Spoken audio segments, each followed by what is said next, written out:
May mga kwento sa pag-ibig na kahit matagal nang tapos, nananatili sa puso. Mga alaalang masakit, pero masarap balik-balikan kasi doon natin minsang natutunang umasa, mangarap at magmahal. Ito ang kwento ni Jen, isang transgender woman mula sa Davao na napadpad sa Coronadal City noong 2013 para sa trabaho. Isang simpleng tagpo, isang lalaki na araw-araw niyang nakikita sa tapat ng butik ang naging simula ng isang damdaming hindi niya inaasahang lalalim. Cookies mula sa nanay ng lalaki, lollipop na palihim na pinapadala, at mga kwentuhang puno ng pangarap at pag-asa ang unti-unting naging simbolo ng kanilang koneksyon. Welcome sa M2M Desires, kung saan binibigyang boses natin ang mga kwento ng pag-ibig, pagnanasa, at mga lihim na hindi madaling ikwento. Mga kwentong minsan ay masakit, minsan ay nagdudulot ng pag-asa, pero laging totoo. Dito, bawat salita ay may bigat, bawat alaala ay may hugot. Kung bago ka sa channel, huwag kalimutang mag-subscribe, i-like, at i-share ang video na ito para mas marami pa tayong marinig na kwentong tulad nito. At kung ikaw naman ay may kwento rin ng M2M Desire, confessional man, romantic, o bawal, padala mo na yan at kami na ang bahala. Shoutout muna kay Lloyd Michael Mesa, salamat sa walang sawang pakikinig at pagsuporta sa mga kwento natin. Isa ka sa dahilan kung bakit tuloy-tuloy ang M2M Desires. Samahan natin si Jen sa kanyang paglalakbay sa mga alaala, mula sa kilig, pangarap, hanggang sa pagdadalamhati, sa mga cookies na pinatakam pero hindi na muling natikman, sa lollipop na may kahulugang siya lang ang nakakaalam. Ito ang kwento ng isang the one that got away.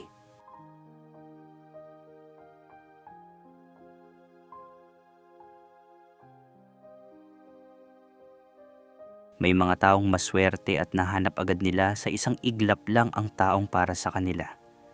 May mga tao ring hanggang ngayon ay naghahanap pa at hindi nawawalan ng pag-asa. May mga tao ring sumuko na at pinili na lang na mamuhay ng mag-isa. At may mga taong kagaya ko na bumabalik pa rin sa nakaraan dahil doon ako pinakamasaya. 5 taong gulang pa lang ako, Kuya Will. Alam ko nang kakaiba ako. Hindi naman ito naging problema sa bahay namin dahil bata pa lang ako. Tanggap na ako ng mga magulang ko bilang isang bakla. Ako yung klaseng gustong gumanda kaya kilos babae, damit babae. Tawagin mo na lang ako sa pangalang Jen, Kuya Will. Pinanganak at lumaki ako sa Davao City pero purong Ilonggo ang mga magulang ko sa magkabilang panig.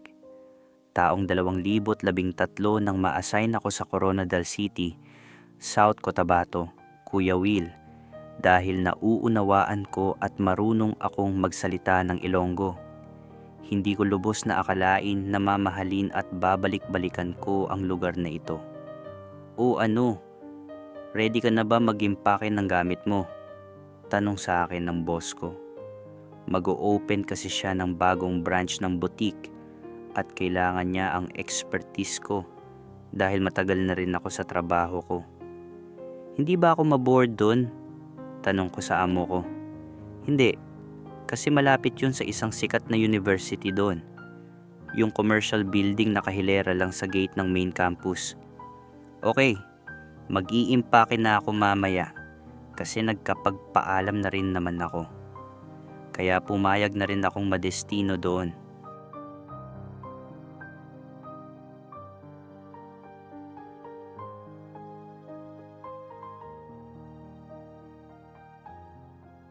Unang araw sa lugar, naninibago ako. Tahimik, wala masyadong tao, malayong malayo sa nakagisnan, kung busy na customers sa loob ng mall. Ito ang unang beses na hindi sa loob ng shopping mall ang area kung saan ako magtuturo ng mga bagong tauhan. Ang rule ko lang talaga ay mag-train ng bagong tauhan at iiwan ko na rin kapag alam na nila ang gagawin at babalik na ulit ako ng Davao. Akala ko ba, madaming tao dito. Parang mahina itong area, kahit sa mga walk-in customers. Tanong ko sa boss ko, pagkatapos naming ayusin ang setup. Hintayin mong matapos ang klase. Diyan na nagsisimulang maglabasan ng mga estudyante.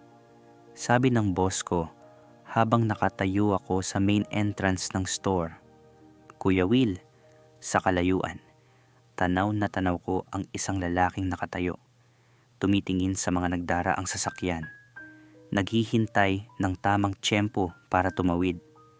Tinitigan ko siya, Kuya Will, at kahit malayo, kitang-kita ko na gwapo siya. Sa tingin ko, nasa 6 na talampakan ng taas, maputi. Nakasuot siya ng puting t-shirt at itim na slacks. May bit-bit na napakaraming plastic bag na may iba't ibang laman.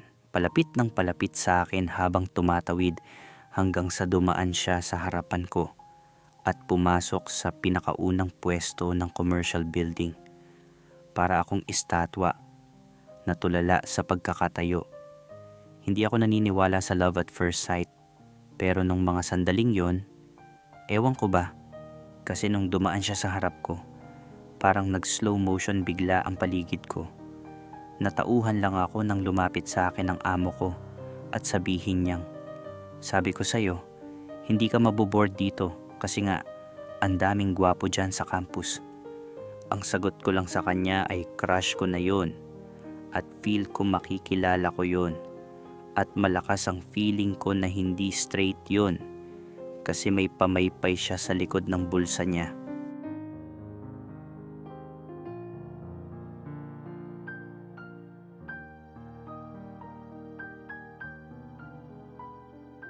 Kuya Will, kinabukasan, nakita ko siya ulit. Sa parehong oras, tumatawid siya sa kalsada at dumadaan sa harap ko papasok sa unang pwesto ng commercial building. Hanggang sa naging routine ko na ang abangan siya sa ganong oras kung kailan siya dadaan. Lumipas ang 1 linggo, hindi nakatiis si Shane, kasamahan ko sa store at siya rin ang tinitrain ko. Tinanong niya ako, Ate, gusto mo alamin ko bakit ganitong oras siya dumadaan at bakit siya dyan pumupunta? Wag, nakakahiya. Pero ate, iba pa rin ang kilig kapag nalaman mo man lang pangalan niya, di ba? May punto siya, kaya hinayaan ko na lang. Pinuntahan ni Shane ang unang pwesto ng commercial building. Bumalik si Shane na nakangiti at may dalang fishball.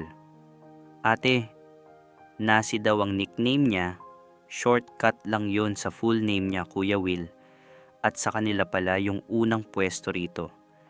Siya pala yung pumapalit sa lolo niya mag-cashier kapag ganitong oras kasi umuuwi na ang lolo niya. Tapos, ate, doon pala malapit ang bahay nila. Kaya natural lang na dito siya dumadaan. Tatawid papunta rito. Natuwa ako nang malaman ko ang pangalan niya. Pero mas lalong sumaya ang puso ko nang ikuwento ni Shane na tinanong daw ako ni Nasi kung ano raw ang pangalan ko at taga saan ako. Sabi niya, bagong mukha daw kasi ako dito sa commercial building. Binigay naman ni Shane ng impormasyon tungkol sa akin.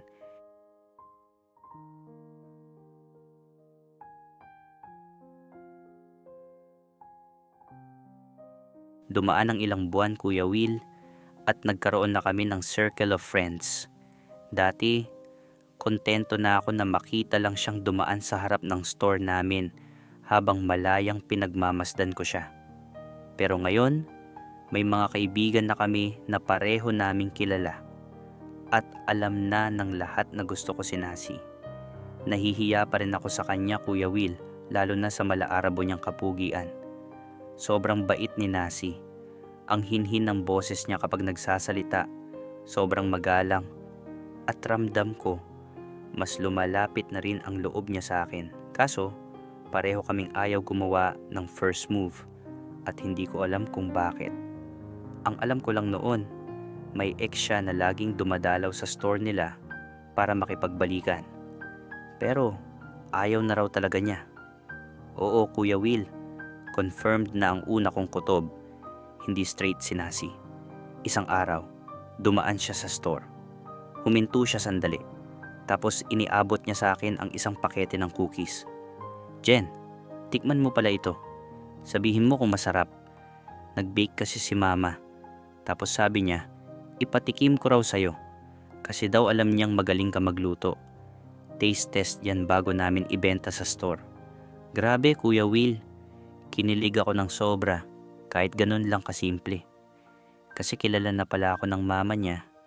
At close din ako sa tita niya. Kaya siguro, naging ganito yung eksenang pinapatikim pa ako ng cookies.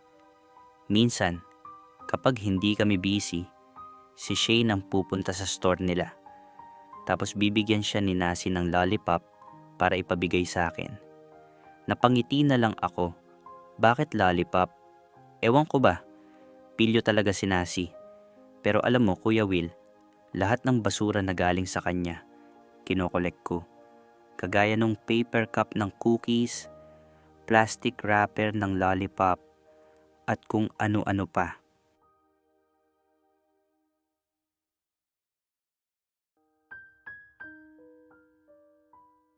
Madaming beses na gusto naming lumabas Kuya Will, kasama ang grupo. Pero hindi natutuloy dahil na rin sa busy schedule ni Nasi. Minsan kompleto kami, minsan kulang din. At mostly kontento na kami sa bonding sa loob lang ng store. Pupunta ako tapos magkukwentuhan kami. Naging mas malapit pa kami sa isa't isa nang nalaman niya na frustrated nursing student ako. Tapos siya naman ay nagtatrabaho as nurse sa isang pribadong hospital. Ganun siya kabait na kahit may trabaho siya, kapag night shift siya, tumutulong pa rin siya sa store nila kapag hapon. Kuya Will, maraming beses kami nagbonding kasama yung mga kaibigan namin. Pero kahit isang picture, wala kami noon na magkasama kami ni Nasi kasi ayaw ko. Hindi ako sumasali sa group picture kapag andyan siya.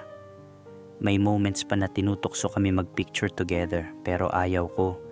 Kahit pag gusto niya, ako talaga yung laging tumatanggi. Ewan ko ba kung bakit.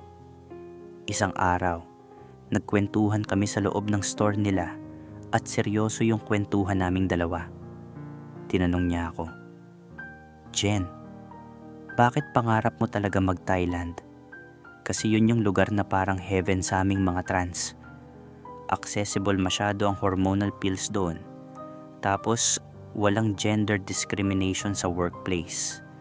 Like, pwede ka magdamit babae kahit government employee ka. Gusto mo talaga magpa-opera, no? Oo, kasi feel ko mas tataas pa confidence ko kapag nagkaroon ako ng boobs. Yung sa babang part naman, depende na yan kung kaya ng budget at kung gusto ng magiging partner ko sa buhay. Maganda ka na kaya, wag muna sobra-sobra pa. Sige, ganito. Tutuparin mo yung pangarap mong yan. Tapos ako naman, tutuparin ko yung pangarap ko maging flight attendant kasi nga, nasa waiting list ako ng PAL after ko pinaayos itong ngipin ko. After nun, magkikita tayo ulit. Deal? Deal, sabi ko. Isa ito sa mga conversations namin, Kuya Will, na hindi ko inalis sa isip ko.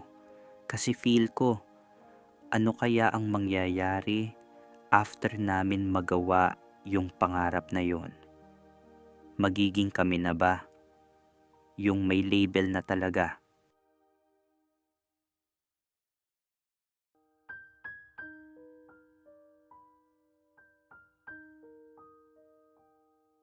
Nagising ako isang araw na parang may mali. Mabigat ang katawan ko at parang hindi ako makabangon. Tinawagan ko agad si ate.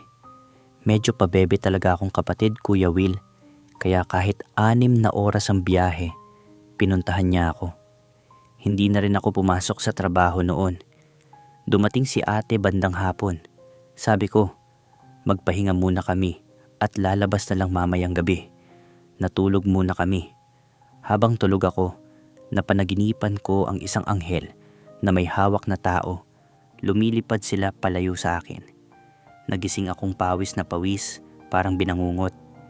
Nagising din si ate sa sobrang gulat dahil daw para akong hinihika sa tulog. Nang kumalma na ako, nag-ayos na kami para lumabas. Kakain sana, magbabar. Niyaya ko pa nga yung isang kaibigan namin ni Nasi kasi bakante raw siya nung gabing yon.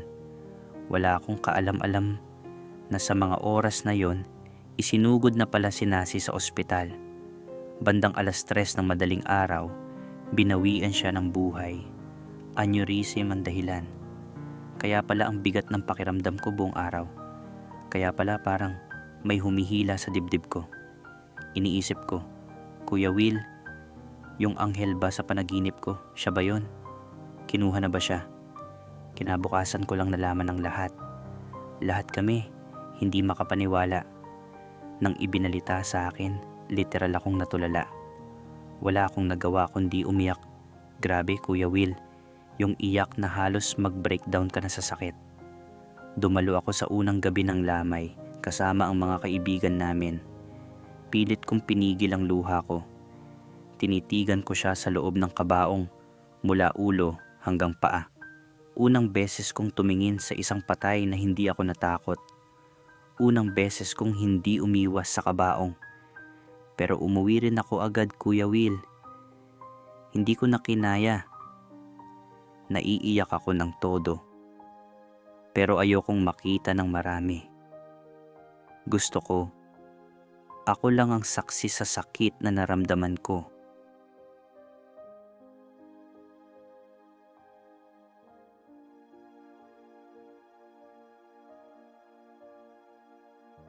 Buong linggo akong nagkulong sa kwarto, Kuya Will. Palagi akong umiiyak. Lahat ng pictures ni Nasi sa Facebook, mula pagkabata hanggang sa huling mga post niya, kinumpile ko. Ine-edit ko yon, nilagyan ng background music, nilagay ko sa USB at ibinigay sa tita niya. Sabi ko, kung hindi masyadong mabigat, baka pwede nilang i-play ang video sa lamay kahit sandali lang. Pero sabi ko rin, hindi ako pupunta. Alam kong hindi ko kakayanin. Pinanood ng tita niya yung video. Pagkatapos, sabi niya sa akin na baka raw mag-breakdown ng mama ni Nasi kapag nakita yon. Masyado raw itong mabigat at nahihirapan pa rin silang lahat tanggapin ang nangyari, katulad ko. Kaya hindi nila ipinlay ang video, pero itinago nila. Kasi para sa kanila, yun na lang ang buo at tahimik na alaala ni Nasi. Tapos bigla na lang nagtanong ang tita niya, ikaw ba ang nag-delete ng Facebook account ni Nasi? Kasi wala kaming halos makita na pictures niya. Pero ikaw, kumpleto ka. Even mula pagkabata niya. Sinabi ko na lang na hindi ako ang nagbura ng account at tahimik akong umalis. Pagdating ng mismong araw ng libing, Kuya Will, hindi na ako pumunta. Bumiyahe na lang kami ni ate pauwi ng Davao. Ayaw kong makita ng kahit sino kung gaano ako kalugmok. Kaya nag-check-in kami sa isang hotel ng 10 araw. Ganon ako kamahal ng ate ko. May mga araw na makikita niyang tumutulo lang ang luha ko habang nakaupo sa gilid ng kama. O minsan, habang nakalubog ako sa bathtub, tahimik lang. Pero umaapaw ang sakit. Hanggang sa isang araw, sinampal niya ako. Unang beses niyang gawin yon, Kuya Will. Sabi niya, kapag nakita kitang umiiyak ulit ng palihim o may tumulong luha dyan ng palihim, sasampalin ulit kita. At bawat iyak, 1,000 ang bayad mo sa akin. Ganon na lang siguro ang paraan niya para hatakin ako palabas sa lungkot.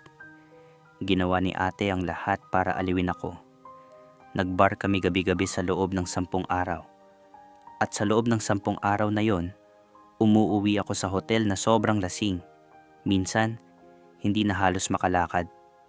May mga gabi pang sa mismong loob ng bar ako nakakatulog. Tapos paggising ko, nasa kama na ako ng hotel. Sumakay pa kami ng barge, tumawid ng isla.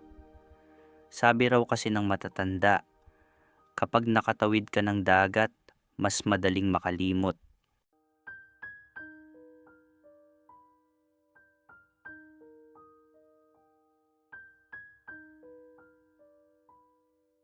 Sa buhay, wala talagang sigurado. Bawat minuto, pwedeng magbago ang lahat. Nang nawala si Nasi, saka ko lang talaga naintindihan, mahal ko pala siya. As in, sobrang mahal. At doon ko rin napagtanto kung gaano karaming araw at pagkakataong sinayang ko. Ang dami naming beses na nagkasama.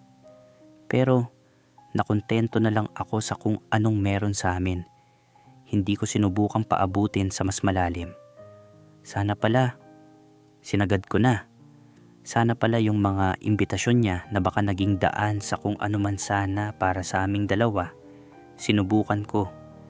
Sana pala hindi ko tinanggihan yung mga simpleng group pictures noon. Ngayon, alaala na lang lahat yon. Hanggang ngayon, Kuya Will, hindi ko pa rin alam kung ano ba talaga ang kaibahan ng panghihinayang at pagsisisi. Ang alam ko lang, pareho silang masakit. At alinman sa dalawa, isa lang ang sigurado. Huli na ang lahat. Kuya Will, naniniwala ka ba sa divine intervention? Yung tipong may sobrang bagay kang gustong-gusto pero laging may nangyayaring humahadlang. Parang may pumipigil. Ngayon, yan ang pinaniniwalaan ko na every rejection is a redirection. Na siguro, hindi siya ibinigay sa akin ni Lord kasi may ibang planong mas nararapat para sa akin. 10 taon na ang lumipas, Kuya Will. At hanggang ngayon, single pa rin ako. Hanggang ngayon, bumabalik pa rin ako sa puntod niya. Tuwing death anniversary, andoon ako. Mag-isa. May dalang pagkain. May dalang inumin. Kinukwentuhan ko siya kung ano na ang mga nangyari sa mundo mula nang mawala siya. Si Nasi, siya yung isang great love ko at siya rin yung the one that got away sa kwento ng buhay ko.